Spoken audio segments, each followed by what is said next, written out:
వాకిళ్ళు. పార్వతీపురం, మన్యం జిల్లా పాచిపెంట మండలం కేరంగె పంచాయతీ దొరలుద్దుండికి చెందిన డుంబిరి ప్రసాద్ కొండలుద్దుండి గ్రామానికి కుటుంబంతో కలిసి మోటార్ సైకిల్పై పెళ్లికి వెళ్లారు. పూర్తిగా ధ్వంసమై రాళ్లు తేలి గుమ్ములు గుంతలతో ప్రయాణానికి వీలు కాని అక్కడి రహదారి దుర్భర పరిస్థితులను వీడియో తీసి సంతోషం టీవీకి అందజేశారు. ఫ్యామిలీతో నడుచుకుంటూ పలు ఆసక్తికరమైన వ్యాఖ్యలు చేశారు.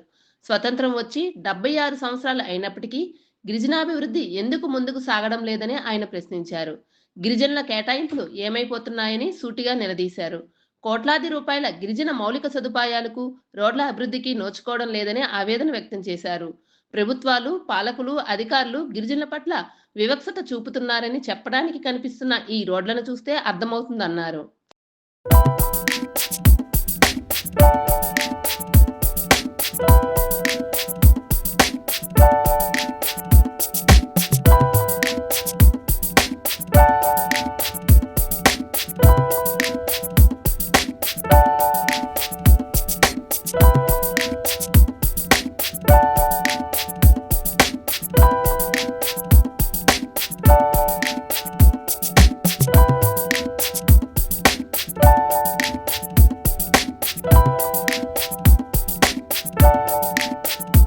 మాది కేరళ పంచాయతీ విలేజ్.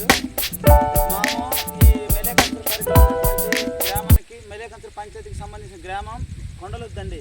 గ్రామానికి మాకు మా బంధువులు, మా చుట్టాలు మాకు పెళ్ళికి చెప్పారు. పెళ్లి సందర్భంగా మేము ఈ గ్రామానికి వచ్చాము. దాదాపు ఈ గ్రామానికి మా ఊరు నుండి రావాలంటే 10 కిలోమీటర్ల దూరం. ఈ 10 కిలోమీటర్ల దూరంలో మేము మరి నడిచి రావడానికి దూరం అని చెప్పేసి బళ్ళు తీసుకొచ్చాము. బళ్ళు తీసుకొచ్చిన సందర్భంగా ఈ రోడ్లు చూస్తే చాలా దారుణమైనటువంటి పరిస్థితి. స్వతంత్రం వచ్చి 76 సంవత్సరాలు, దాదాపు 76 సంవత్సరాలు అవుతుంది. 76 సంవత్సరాల్లో మాకు ఈ గిరిజన ప్రాంతాలకి మాకు పట్టించుకునే నాదుడు లేడు, ఏ నాయకుడు లేడు, ఏ రాజకీయ పార్టీలు లేవు.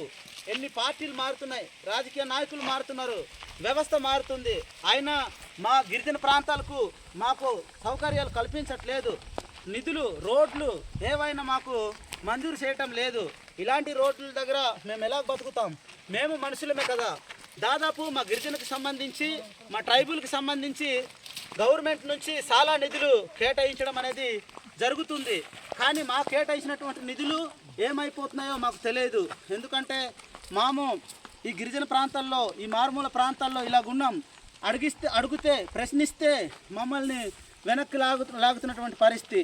మమ్మల్ని పట్టించుకునే నాదుడు లేడు. దయించి ఈ స్వతంత్రం వచ్చిన సంవత్సరాలు అవుతుంది కాబట్టి ఇప్పటికైనా ఈ గవర్నమెంటు, టీడీపీ గవర్నమెంటు మాకు దయించి ఈ రోడ్లన్నింటినీ కూడా మంజూరు చేస్తారని మేమెంతో కోరుతున్నాం. ఈ ప్రజలందరము మాకు ఒక డిపో రైస్ కావాలన్నా, మాకు హెల్త్ బాగలేకపోయినా, హాస్పిటల్కి వెళ్ళాలన్నా చాలా ఇబ్బందిమైనటువంటి పరిస్థితి. గర్భిణులు అయితే అవ్వచ్చు, బాగలేని వాళ్ళు అయితే అవ్వచ్చు, ఎవరైనా సరే చాలా దారుణం. ఆటోలు వెళ్ళవు. నడిచెళ్ళాలంటే దాదాపు ఇక్కడ నుండి సాలూరు పట్టణ ప్రాంతానికి మేము వెళ్ళి ఆరోగ్య సేవలు పొందాలంటే చాలా దారుణమైనటువంటి పరిస్థితి. చాలా దూరం. గురువినాడుపేట పిహెచ్కి వెళ్ళాలన్నా దాదాపు ఇక్కడ నుండి సుమారు 15 కిలోమీటర్లు మోసుకుని వెళ్ళేటువంటి పరిస్థితి.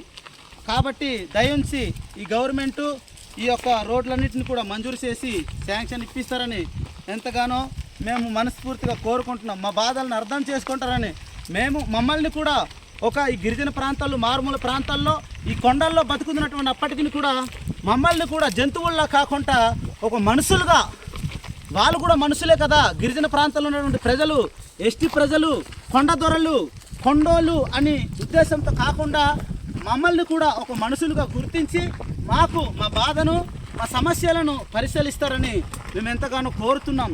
దయించి మా బాధను అంగీకరించండి, మా ఆవేదనను అర్థం చేసుకుంటారని పైనటువంటి గవర్నమెంట్కి అయితేమే, కేంద్రంలో ఉన్నటువంటి గవర్నమెంట్కి అయితేనేమి మేము ఎంతగానో రుణపడి ఉన్నాం. మేము కోరుతున్నాం, బతిమాలుకుంటున్నాం. దయించి ఈ యొక్క గవర్నమెంట్ వారందరూ కూడా మమ్మల్ని ఈ రోడ్లు అయితే మంజూరు చేస్తారని కోరుకుంటూ ఈ మాటలతో మేము ముగిస్తున్నాం. Thank you sir. అర్థం చేసుకోండి మా బాధల్ని.